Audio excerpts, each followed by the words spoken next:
नमस्कार। जय जगन्नाथ। बाहर को पुओ मैंने गले केमती सुरक्षित घर को फेरिबे एही उपायटी कहूची। किछि हलदिया सोरिष आनिबे 9 दिन पर्यंत गोटे दीप लगाइबे। सेही दीप तले किछि हलदिया सोरिष रखिदेबे। 9 दिन दीप जଳି सारिला परे गोटे तंबार डेउरिया आनिबे। सेही डेउरिया भितरे दीप तले थिबा हलदिया सोरिष को भर्ती करिदेबे।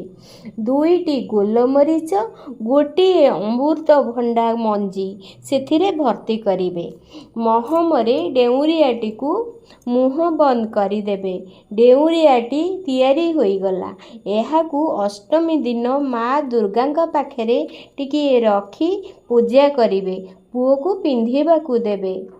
एमती वर्षकरे चेंज करी देउथिबे।